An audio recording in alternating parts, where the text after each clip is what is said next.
여러분, 지금 유럽에서는 아주 기이한 현상이 벌어지고 있습니다.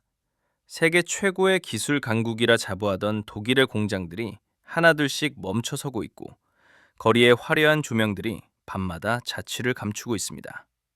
한때 유럽 경제의 엔진이라 불리던 독일의 산업 도시들이 서서히 불을 꺼가고 있는 겁니다.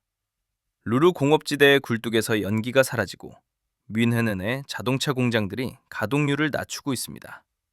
단순히 경기가 안 좋아서일까요? 아닙니다. 이건 유럽의 심장이라 불리는 국가들이 에너지라는 가장 기본적인 기초 체력을 잃어버렸기 때문입니다. 마치 운동선수가 근육은 키웠는데 심장이 제 기능을 못해 쓰러지는 것과 같은 상황이죠. 오늘 우리는 한국 원전이 왜 대단한가 라는 뻔한 이야기 대신 도대체 왜 똑똑하다는 유럽의 엘리트들이 자기 나라의 에너지 목줄을 죄어버렸는지, 그들이 겪고 있는 지독한 에너지 통증의 실체를 아주 깊숙이 파헤쳐 보겠습니다. 자, 가장 먼저 우리가 주목해야 할 통증 부위는 바로 독일의 전기 고지서입니다. 여러분, 상상해 보세요.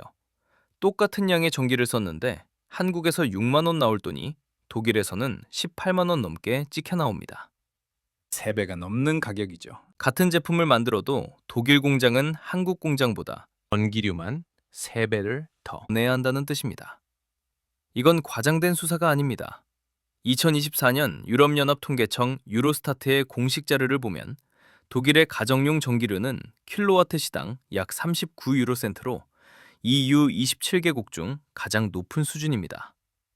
덴마크가 37유로센트, 아일랜드가 37유로센트로 그 뒤를 잇고 있죠. 반면 한국은 킬로와트 시당 약 13센트 수준입니다. 국제에너지기구 IEA 자료에서도 독일 가정용 전기료가 한국의 약 3.5배에 달한다고 명확하게 확인됩니다. 숫자는 거짓말을 하지 않습니다.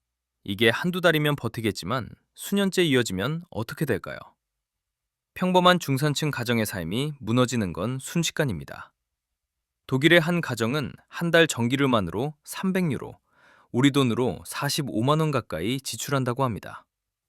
난방비까지 합치면 월 에너지 비용이 100만 원을 훌쩍 넘기는 가정도 허다합니다. 에너지 빈곤층이라는 새로운 사회 문제가 독일에서 급부상하고 있습니다. 그런데 더 심각한 건 기업들입니다. 독일 경제를 지탱하던 벤츠, BMW, 바스프 같은 거대 제조기업들이 이제는 독일 내에서 공장을 돌리는 게 손해라고 말하기 시작했습니다. 세계적인 화학기업 바스프는 2022년 이후 본사가 있는 루트비히스하펜 공장의 생산을 축소하고 중국 잔장에 100억 유로 규모의 새로운 생산단지를 건설하기로 결정했습니다. 미국에도 대규모 투자를 발표했죠. 왜일까요? 전기료가 너무 비싸서 독일에서 물건을 만들수록 적자가 나는 구조가 된 겁니다. 독일 산업연맹 BDI 조사에 따르면 독일 기업의 약 3분의 1이 생산시설을 해외로 이전하거나 이전을 검토 중입니다. 메이드 인 저머니의 종말이 시작된 겁니다. 도대체 독일은 왜 이런 선택을 했을까요? 그 시작은 2011년으로 거슬러 올라갑니다. 당시 후쿠시마 원전 사고를 목격한 독일은 공포에 휩싸였습니다. 바다 건너 일본에서 벌어진 재앙이었지만 독일 국민들의 두려움은 컸습니다. 녹색당을 중심으로 한 반핵 운동이 거세졌고 여론조사에서 원전 폐쇄 지지율이 70%를 넘어섰습니다. 흥미로운 건 독일 원전은 후쿠시마와 달리 해일 위험이 없는 내륙에 위치해 있었고 안전 기록도 우수했다는 점입니다. 하지만 공포는 이성을 이겼습니다. 그리고 정치권은 아주 달콤한 약속을 하죠. 위험한 원전은 다 끄고 태양과 바람만으로 깨끗한 세상을 만들겠다. 이른바 에네르기벤데, 에너지 대전환의 시작이었습니다. 앙겔라 메르켈 총리는 2022년까지 모든 원전을 폐쇄하겠다고 선언했고, 실제로 2023년 4월 15일 독일의 마지막 원전 3기, 이자르 2호기, 네카베스트하임 2호기, 엠스란트가 영구 정지됐습니다. 독일은 지난 20년간 이 에너지 전환에 무려 6천억 유로, 우리 돈으로 약 880조 원을 쏟아부었습니다. 인류 역사상 가장 비싼 에너지 실험이라고 해도 과언이 아닙니다. 하지만 이건 아주 위험한 도박이었습니다. 독일은 북유럽에 위치해 해가 뜨는 날보다 흐린 날이 더 많고 바람도 일정하게 불지 않습니다. 북해 연안 지역을 제외하면 풍력 발전의 이상적인 조건과는 거리가 멀죠. 여기서 등장하는 게 바로 둔켈플라우테입니다. 독일어로 어두운 무풍 상태를 의미하는 이 단어가 최근 국제 뉴스를 장악하고 있습니다. 둔켈플라우테는 겨울철 고기압이 정체하면서 바람도 불지 않고 짙은 구름이 하늘을 뒤덮어 태양광과 풍력 발전이 동시에 멈추는 현상입니다. 기상학적으로는 정체성 고기압에 의한 안개와 층운 현상이라고 합니다. 전기가 가장 필요한 한겨울, 해는 일찍 지고 바람마저 멈추는 이 암흑의 정적 상태가 오면 재생에너지는 무용지물이 됩니다. 독일 기상청 자료에 따르면 재생에너지 출력이 전격 용량의 10% 이하로 떨어지는 48시간 이상의 둔켈플라우테가 연평균 2회 정도 발생합니다. 유럽 전체를 통합 전력망으로 보면 빈도가 줄어들지만 여전히 5년에 한 번꼴로 일주일 이상 지속되는 대규모 둔켈플라우테가 발생할 수 있다고 경고합니다. 실제로 무슨 일이 벌어졌는지 보여드리겠습니다. 2024년 12월, 독일은 수일간의 둔켈플라우테를 겪었습니다. 평소 이 시기에 19.2기가와트를 생산하던 풍력 발전이 고작 3.1기가와트로 추락했습니다. 무려 85%가 감소한 겁니다. 태양광도 마찬가지로 거의 발전을 하지 못했습니다. 그 결과 도매 전력 가격이 메가와트당 1,000유로까지 치솟았습니다. 이건 18년 만에 최고치이고 평소 가격의 10배가 넘는 수준입니다. 독일 송전망 운영사 암프리온의 대표는 독일은 새로운 가스발전소가 가동되기 전까지는 석탄발전소를 더 이상 폐쇄할 여력이 없다고 경고했습니다. 독일 경제부 장관은 둔켈플라우테는 자연현상이고 대비되어 있다고 말했지만 현실은 달랐습니다. 노르웨이 에너지 장관 테리에 아슬라는 파이낸셜 타임스 인터뷰에서 이 상황을 두고 정말 끔찍한 상황이라고 직설적으로 표현했습니다. 독일의 전력 수입이 급증하자 노르웨이의 전기료도 덩달아 폭등했기 때문입니다. 독일의 에너지 정책 실패가 주변국까지 끌어들이고 있는 겁니다. 독일은 이 재생에너지의 빈틈을 메우기 위해 러시아산 천연가스라는 마약에 의존했습니다. 재생에너지가 쉴 때는 가스를 태우면 되지 라는 안일한 생각이었습니다. 노르트스트림 1, 2 파이프라인을 통해 러시아 가스가 독일로 흘러들어왔고 2021년 기준 독일은 천연가스의 55%를 러시아에서 수입했습니다. 값싸고 안정적인 러시아 가스가 독일 산업 경쟁력의 숨은 비결이었던 거죠. 하지만 2022년 우크라이나 전쟁은 그 마약 공급줄을 완전히 끊어버렸습니다. 푸틴이 가스밸브를 잠그자마자 독일의 에너지 안보는 신기루처럼 사라졌습니다. 급하게 석탄 발전소를 다시 돌리고 주변 나라에서 원전 전기를 비싸게 사오는 굴욕을 겪으면서도 독일의 전기료는 떨어질 기미를 보이지 않습니다. 왜냐하면 불안정한 재생에너지를 유지하기 위해 전력망을 새로 까는 데 들어가는 천문학적인 비용이 고스란히 국민의 전기료에 포함되고 있기 때문입니다. 독일 전기료의 약 절반이 각종 세금과 재생에너지 부담금, 그리고 전력망 이용료로 구성되어 있습니다. 독일인들은 지금 환경이라는 도덕적 우월감을 위해 생존을 저당 잡힌 상태입니다. 그런데 옆나라 프랑스는 상황이 좀 다를까요? 프랑스는 전통적인 원전 강국입니다. 전력의 약 67%를 원자력에서 얻고 있죠. 세계에서 원전 비중이 가장 높은 나라입니다. 56기의 상업용 원전을 운영하며 미국에 이어 세계 2위 원전 보유국이기도 합니다. 하지만 이들도 지독한 기술적 무력감이라는 병을 앓고 있습니다. 프랑스가 야심차게 추진한 차세대 원전 플라망빌 EPR 프로젝트를 한번 보세요. EPR은 유럽형 가압경 수로의 약자로 프랑스와 독일이 공동 개발한 3세대 플러스 원전입니다.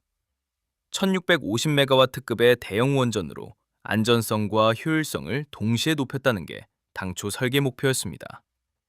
처음 계획했을 때 건설비는 약 33억 유로였습니다. 2007년 착공 당시 니콜라 사르코지 대통령은 이 원전을 프랑스 원자력 기술의 자존심으로 내세웠습니다. 54개월 만에 완공하겠다고 자신만만했죠. 그런데 지금 어떻게 됐는지 아십니까? 무려 132억 유로, 우리 돈으로 약 19조 원이 넘게 들어갔습니다. 비용이 4배나 폭등한 겁니다. 2025년 1월 프랑스 감사원 보고서에 따르면 건설 기간 동안 발생한 이자까지 포함하면 총 비용은 237억 유로에 달합니다. 초기 예산의 7배가 넘는 수준입니다. 더 황당한 건 완공식입니다.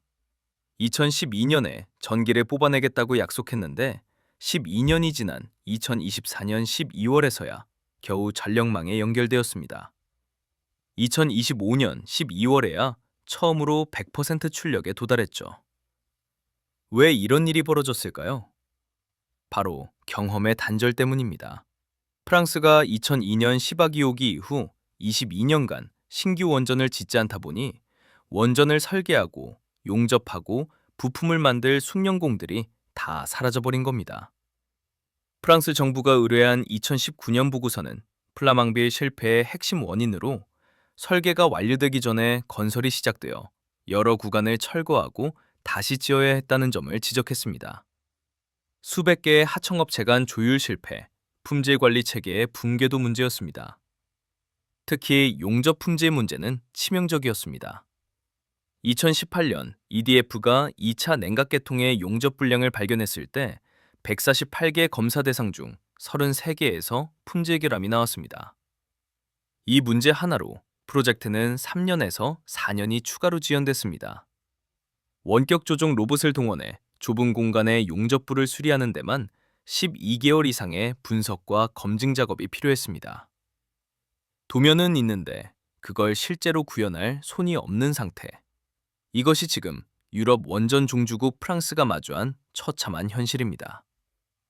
핀란드에 지어준 올킬루오토 3호기 원전도 똑같은 문제로 엄청난 지연과 비용 초과를 겪었습니다. 2005년 착공해서 2023년에야 상업운전을 시작했으니 무려 18년이 걸린 겁니다. 면검을 휘두르던 무사가 수십 년간 칼을 내려놓았다가 다시 칼을 잡으려니 손이 떨려 칼집조차 못 찾고 있는 꼴입니다. 바로 이 지점에서 유럽 국가들이 왜 한국을 쳐다보며 한숨을 내쉬는지 그 이유가 나옵니다. 아니, 한국은 어떻게 저걸 저렇게 빨리 그리고 싸게 짓는 거지? 라는 의구심과 질투 섞인 시선이죠. 여기서 우리는 냉정해져야 합니다. 일각에서 말하는 것처럼 한국 원전이 단 하루의 오차도 없고 단 1원의 추가 비용도 없다는 건 사실이 아닙니다. 우리 기술로 지은 UAE 바라카 원전도 실제로는 공기가 지연됐습니다. 원래 1호기는 2017년에 가동될 예정이었지만 실제 개통 연결은 2020년 8월에 이루어졌습니다. 약 3년 정도의 지연이 있었던 거죠. UAE 원자력 규제청 FANR이 400여 건의 시정 요구 사항을 제기했고 현지 숙련 인력 부족과 안전성 검토 기간 연장 등이 원인이었습니다. 2018년에는 2, 3호기 경납 건물 콘크리트에서 공극이 발견되기도 했습니다. 그 과정에서 추가 비용 분쟁이 발생한 것도 사실입니다. 건설이라는 게, 특히 원전이라는 거대 공학이 어떻게 완벽할 수만 있겠습니까? 하지만 중요한 건 상대적 실력입니다. 프랑스가 12년을 늦추고 비용을 4배로 올릴 때 한국은 약 3년을 지연시키며 리스크를 관리해냈습니다. 지연 기간 동안에도 안전성 검증과 현지 인력 양성에 시간을 투자했습니다. 4기 원전 모두 현재 정상 가동 중이며 UAE 전력 수요의 25%를 공급하고 있습니다. 연간 2240만 톤의 탄소 배출을 줄이며 UAE 탈탄소화 목표의 24%를 담당하고 있죠. 사막의 나라 UAE가 원전을 통해 청정 에너지 강국으로 변모하고 있는 겁니다. 유럽이 원전 건설이라는 근육을 다 잃어버렸을 때 한국은 지난 40년간 단 한순간도 쉬지 않고 원전을 지으며 그 근육을 유지해 왔습니다. 1978년 고리 1호기 이후 지금까지 26기의 원전을 건설하고 운영해온 경험이 축적된 겁니다. 현재 한국의 원전 설비 용량은 약 25기가와트로 세계 6위 수준입니다. 세계에서 유일하게 원전 공급망이 살아있는 나라. 부품 하나부터 대형 구조물까지 직접 만들어낼 수 있는 나라. 원자로 압력 용기, 중기 발생기, 터빈 발전기까지 두산에너빌리티가 제작합니다. 현대건설과 삼성물산이 건설을 맡고 한전기술이 설계를 담당합니다. 원전 건설의 모든 공정이 국산화되어 있습니다. 그게 바로 대한민국입니다. 2024년 7월 체코가 프랑스를 제치고 한국을 원전 우선 협상 대상자로 선정한 사건은 유럽 에너지 역사에 기록될 일대 사건이었습니다. 프랑스 EDF는 유럽의 일은 유럽에 맡겨야 한다며 정치적 논리를 내세웠습니다. EU 회원국끼리의 연대, 유럽 원전 산업 보호 등을 명분으로 삼았죠. 심지어 한국의 입찰가가 비현실적이라며 불법 국가 보조금 없이는 불가능한 가격이라고 이의를 제기하기도 했습니다. 하지만 체코는 냉정했습니다. 프랑스 믿고 기다리다가는 우리 공장들 다 망하겠다. 차라리 실제 결과물을 보여준 한국을 믿자는 실리적인 선택을 한 겁니다. 체코 피알라 총리는 KHMP의 제안이 모든 평가 기준에서 더 우수했다고 발표했습니다. 가격뿐 아니라 공기 준수 능력, 기술 이전, 현지 기업 참여율 등 모든 면에서 한국이 앞섰다는 겁니다. 체코는 지금 당장 무릎이 아픈 환자였고 한국은 그 통증을 가장 확실하게 고쳐줄 임상 경험이 풍부한 의사로 보였던 것이죠. 프랑스 EDF의 이의 제기와 법적 공방에도 불구하고 2025년 6월 체코 대법원이 EDF의 가처분 신청을 기각하면서 계약이 최종 체결됐습니다. 대법원은 EDF의 가처분 신청이 위법하고 일부는 심사 불가능하다고 판결했습니다. 체코 정부는 프랑스의 정치적 압력에도 굴하지 않고 실리를 선택한 겁니다. 약 186억 달러, 우리 돈으로 약 25조 원 규모의 초대형 프로젝트입니다. 메가와트 시당 90유로 이하의 전력 생산 단가를 보장받았는데 이는 영국 힌클리 포인트 C 원전보다 훨씬 낮은 수준입니다. 2009년 UAE 바라카 수주 이후 16년 만에 해외 원전 수출 계약 성사입니다. 2029년 착공, 2036년 1호기 상업 운전이 목표입니다. 게다가 체코 정부가 3년 내에 테멜린 원전 3, 4호기 추가 건설을 결정하면 KHMP가 우선 협상권을 갖게 됩니다. 총 4기 40조 원이 넘는 메가 프로젝트로 확대될 가능성이 열린 겁니다. 체코 산업통상부 장관은 한국 방문 중 원전을 넘어 소형 모듈 원전, 수소기술, 배터리, 반도체까지 협력을 확대하겠다고 밝혔습니다. 우리가 만든 APR 1400 원전의 스펙을 보면 그들이 왜 열광하는지 알 수 있습니다. APR 1400은 어드밴스드 파워 리액터 1400의 약자로 한국이 독자 개발한 3세대 플러스 가압 경수로입니다. 미국 웨스팅하우스의 시스템 80 플러스 기술을 기반으로 10년간 2,346억 원을 투자해 한국형으로 발전시킨 모델이죠. 규모 7.0의 강진에도 버티는 내진 설계는 기본이고 심지어 거대한 항공기가 직접 충돌해도 경납 건물이 파손되지 않도록 설계되었습니다. 9.11 테러 이후 강화된 미국의 항공기 충돌 기준을 충족하는 원전입니다. 4,000메가와트급 열출력에 60년의 설계 수명을 자랑하죠.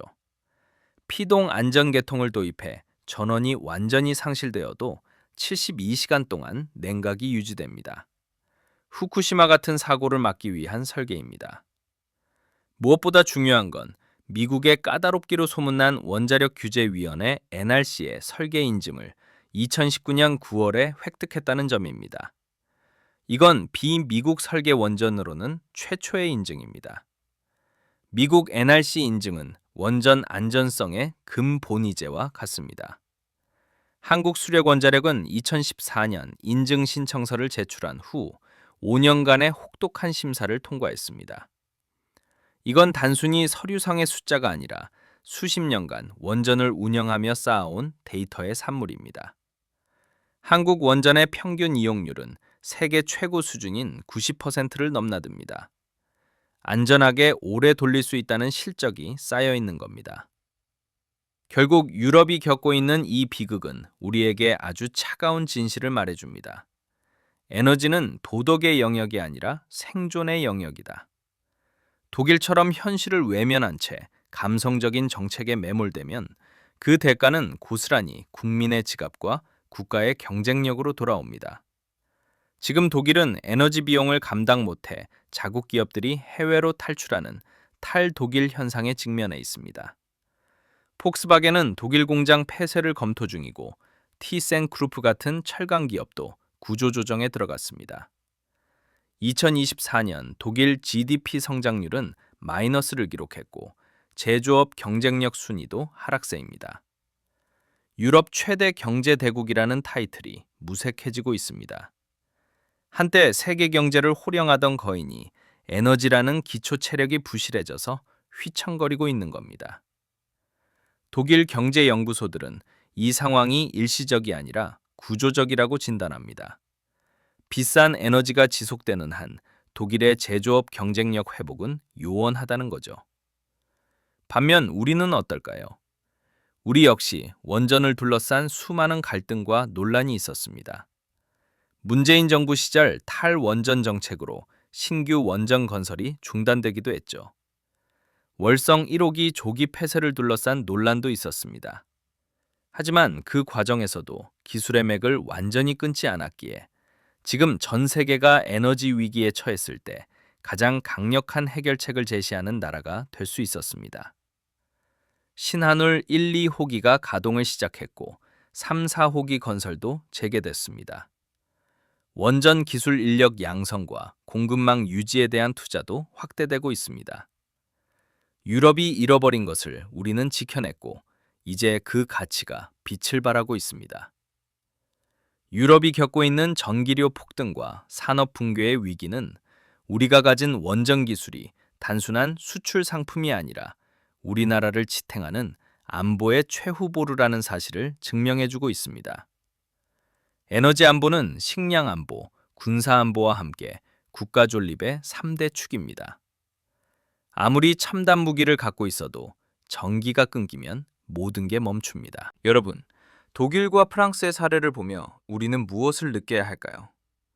화려한 겉모습만 보고 선진국을 따라가는 것이 정답일까요? 아니면 우리가 가진 독보적인 기술을 더 갈고 닦아 세계의 기준을 만들어가야 할까요? 10년 전만 해도 독일의 에네르기벤데는 전 세계의 모범 사례로 칭송받았습니다. 많은 나라들이 독일을 따라 탈원전을 선언했죠. 하지만 지금 그 결과는 어떻습니까?